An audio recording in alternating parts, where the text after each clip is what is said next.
నమస్తే.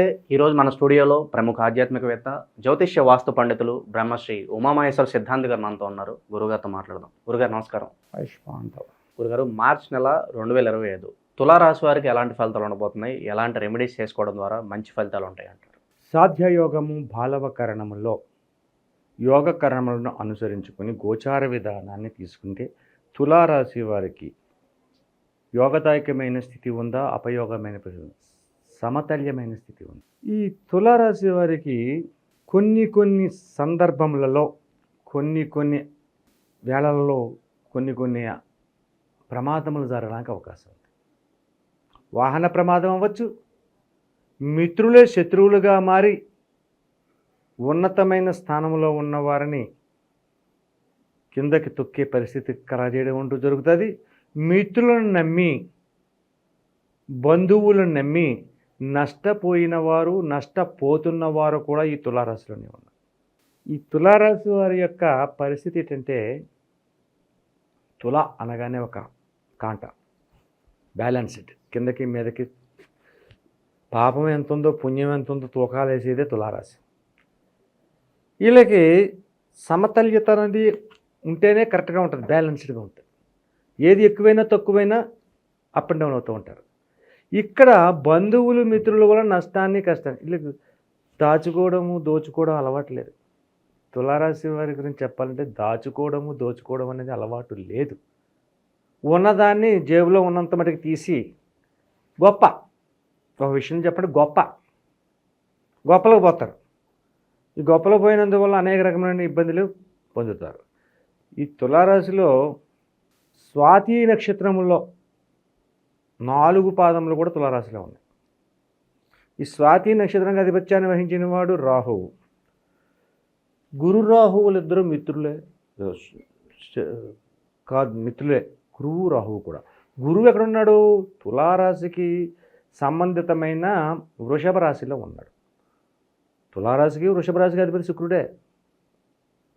కాబట్టి మిత్రుల వలన నష్టాన్ని కష్టాన్ని చవిచూడడం, ధనాన్ని కోల్పోవడం, బంధువులు మిత్రుల వలన. ఏం చేశారు నువ్వు అక్కడికి? ఇది దరి చేరరు ఎవరో కూడా. లాస్ట్కి వచ్చేసరికి నష్టాన్ని కష్టాన్ని చవిచూసి వెళ్ళిపోతారు. అటువంటి పరిస్థితిలో కలిగి ఉంది. అయితే స్వాతి నక్షత్రంలో ఉన్న వారి గురించి చెప్తున్నాను. విశాఖ 1, 2, 3 పాదములు, చిత్తా నక్షత్రం 3, 4 పాదములు వారి గురించి తులారాశే. చిత్త 3, 4 పాదములు, స్వాతి 1, 2, 3, 4 పాదములు, విశాఖ 1, 2, 3 పాదములు కూడా తులారాశిలో ఉన్నాయి. ఇందులో నష్టాన్ని కష్టాన్ని సవిచూసిన రాశి ఏ నక్షత్రం అని చెప్పాను? స్వాతి నక్షత్రం. చిత్త 2, 3 పాదాలు, విశాఖ 1, 2, 3 పాదాలు బాగున్నాయి. ఆరోగ్యవంతంగా ఉన్నారు, ఉల్లాసవంతంగా ఉన్నారు, ఉత్తేజంగా మాట్లాడుతున్నారు, ధనాన్ని సేకరిస్తున్నారు, కష్టపడుతున్నారు, కష్టాన్ని తగిన ఫలితాన్ని పొందుతున్నారు, యోగదాయకమైన స్థితిలో పొందుతున్నారు. చిత్త 3, 4 పాదములు, విశాఖ 1, 2, 3, 4 పాదములు కలిగి ఉన్న వ్యాపారస్తులు, స్వాతి చెప్పట్లేదు ఇక్కడ, ఇందులో ఉన్న వ్యాపారస్తులు యోగదాయకమైన స్థితిగా వ్యాపారాన్ని పొందుతున్నారు. అలాగే ఉద్యోగ రంగంలో ఉన్న వారికి ప్రమోషన్స్, ఉన్నతమైన స్థానానికి చేరుకునే అవకాశాలు ఈ తులారాశి వారికి ఉన్నాయి. స్థిర ఆస్తులను సంపాదించడానికి, దాని గురించి ఆలోచించడానికి అవకాశాలు కూడా ఈ యొక్క రాశి వారికి ఉన్నాయి. ఏ నక్షత్రములు? చిత్త 3, 4 పాదములు, విశాఖ 1, 2, 3 పాదముల వారికి మాత్రమే.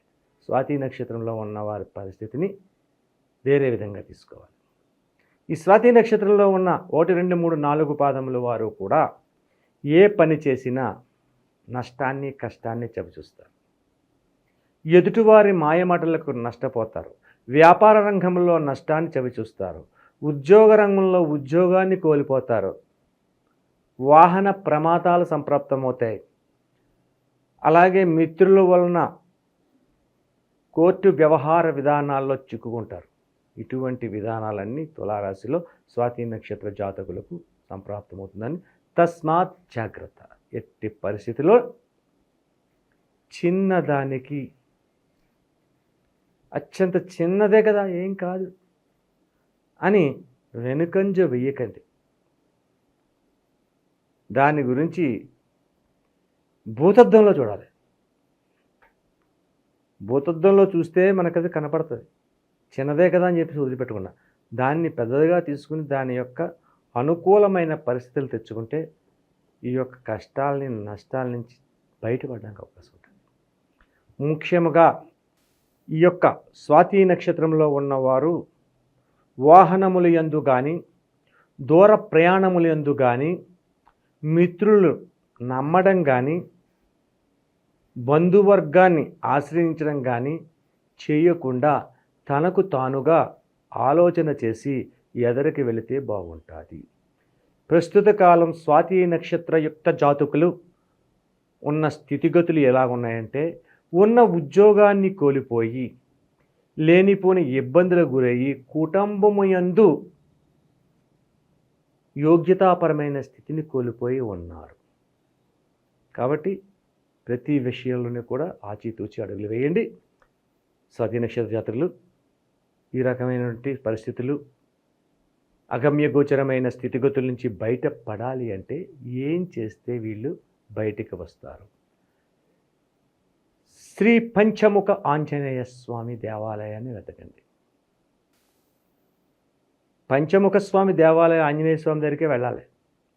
భక్తాంజనేయ స్వామి దేవాలయానికైనా వెళ్ళండి. భక్తాంజనేయ స్వామి దేవాలయాలు దొరకడం కష్టం. భక్తాంజనేయ స్వామి దేవాలయం అంటే మనం ఫోటో రూపంలోనే మనకి భక్తాంజనేయ కనపడతాడు. అంటే ఆకుపచ్చని రోమములు కలిగి దండం పెడుతూ పద్మాసనం వేసి యోగముద్రలో ఉంటాడు ఆంజనేయుడు. ఆ ఫోటోని ఇంట్లో వచ్చి పూజించండి. త్రిచున్నాన్ని పట్టుకెళ్ళండి పంచముఖ ఆంజనేయ స్వామికి. విగ్రహానికి మొత్తానికి ఆ యొక్క హనుమాన్ కుంకుమను వృద్ధింప చేయించండి. అరటిపళ్ళు, జామపళ్ళు నైవేద్యంగా పెట్టండి. అరటిపండు, జామపండు పెట్టమన్నారు కదా, ఒక అరటిపండు, ఒక జామపండు పెడితే సరిపోదు. ఓ డజన్ అరటిపళ్ళు, డజన్ జామపళ్ళు పట్టుకెళ్ళండి.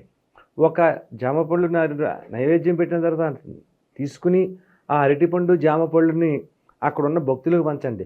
లేదు వానరాలు అక్కడ ఏమన్నా ఉంటే వాటికి ఇవ్వండి, ఇంకా మంచిది. వానరాలు కనపడితే ఆ వానరాలకు ఇచ్చారనుకోండి, అవి ఎంతో ప్రీతిగా తింటే ఆంజనేయ స్వామికి కూడా అంటే మహా ఇష్టం. అవి చేయించండి. అలాగే వీలైతే వడమాల వేయించండి. స్వాతి నక్షత్రయుక్త జాతకులు వడమాల కంపల్సరీ వేయించుకోవాలి. పంచముఖ ఆంజనేయ స్వామికి ఆరాధన చేసి జామపళ్ళు, అరటిపళ్ళు నివేదన చేసి వడమాలను కూడా వేయించండి. వేయించితే వీరికి వస్తున్న ఇబ్బందికరమైన స్థితిగతులు తొలగి ఉన్నతమైన స్థాయికి చేరడం అనేది జరుగుతుంది. కాబట్టి ప్రతి వ్యక్తి కూడా అంటే స్వాతి నక్షత్ర జాతకులు ఒకలే చేయండి కాదు. చిత్తా నక్షత్రం 3-4 పాదములు, విశాఖ 1-2-3-4 పాదములు, 1-2-3 పాదములు కూడా ఇలా చేసుకున్నందువల్ల యోగదాయకమైన స్థితిని పొందుతారు. మార్చి నెలలో తులారాశి వారికి ఎలాంటి ఫలితాలు ఉంటాయి, ఎలాంటి రెమెడీస్ చేసుకోవాలి, మీ మాటలు అద్భుతంగా వివరించారు గురుగారు. ధన్యవాదాలు.